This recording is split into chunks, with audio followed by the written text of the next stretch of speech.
आगे बढ़ते हैं, बात स्कूल फीस के हवाले से भी करते हैं। जम्मू कश्मीर के अंदर पिछले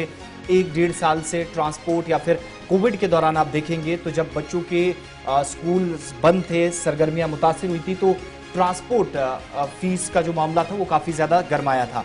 जम्मू कश्मीर और लद्दाख हाईकोर्ट में भी ये केस पहुंचा था और फी फिक्सेशन कमेटी की तरफ से जो गाइडलाइंस थी, उन गाइडलाइंस की खिलाफ वर्जी करते हुए भी कई स्कूल्स पाए गए थे। लेकिन इन सब के बीच में एक अहम इजलास मुनक्किद हुआ है फी फिक्सेशन कमेटी के जिम्मेदारान का, और इसके साथ साथ बाकी जो स्टेक होल्डर्स हैं इस मीटिंग में। एक तो parents of private school association Kashmir, उनकी तरफ से भी जो चीज़ें कही जा रही थी और उस पर अमल दरामद ना होने की सूरत में कार्रवाई की मांग, ये सारी चीज़ें हमने देखी थी। वालिदैन की तरफ से भी कई इल्ज़ामात लगाए जा रहे थे। लेकिन अब जो ट्रांसपोर्ट फ़ी का मसला है, खबर यह है कि बहुत जल्द जो ट्रांसपोर्ट चार्जेस है इस पर हतमी फैसला आने का इम्कान है। जो मीटिंग तय पाई थी, उस मीटिंग के में जो चीज़ें डिस्कस हुई है, बहुत जल्द इस पर चीज़ें क्लियर हो जाएंगी। और जो चीज़ें फिक्स की गई हैं फी फिक्सेशन कमेटी के जिम्मेदारान की या फिर हुकाम की जानिब से जो कहा गया था, कमेटी के साथ स्टेक होल्डर्स की अहम मीटिंग के बाद जो चीजें डिस्कस हुई हैं, पॉइंट टू पॉइंट बातचीत हुई है, तफसीली तबादला ख्याल करने के बाद हतमी फैसला जल्द आने का इम्कान है।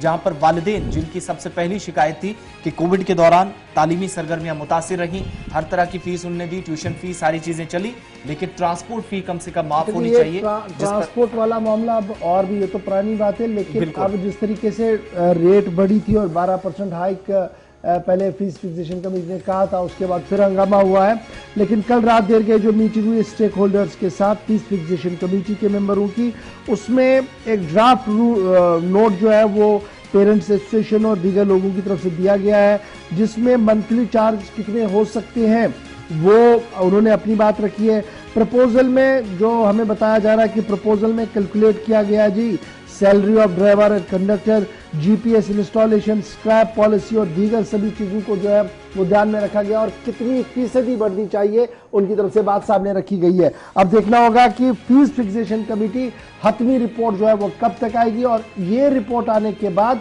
जो लूट कार्ड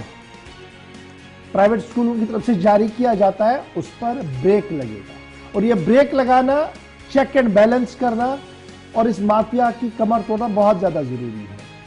एंटायर जम्मू कश्मीर के अंदर जो सूरत हाल उभर कर सामने आ रही है,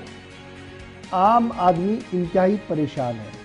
टेक्स्ट बुक के मामले में सरकार बेबस दिखी, वर्दियों के मामले में सरकार बेबस दिखी, और वन शॉप से यानी एक दुकान से ही आपने लेनी है, जबकि बार बार डीएम्स और एजेंसीज की तरफ से ये कंफर्म कर दिया गया था कि ओपन मार्केट में सब कुछ अवेलेबल होगा, नहीं मिला। लेकिन अब ये वाहिद रास्ता एक है जहां पर फीस फिक्सेशन कमेटी पर एंटायर जम्मू कश्मीर के जो बच्चे हैं, जो उनके वालिदैन हैं, जो स्कूलों प्राइवेट स्कूलों के अंदर पढ़ते हैं, उनकी नजरें जसतार साहब पर है, उनकी कमेटी पर है कि किस तरीके से वो नकेल कसेंगे इस पूरे मामले पर और वंस फॉर ऑल इस मामले को सेट करेंगे ताकि हर बार ये मामला सामने ना आए। उम्मीद है कि कल या परसों तक ये ऑर्डर जो है वो सामने आएगा। तो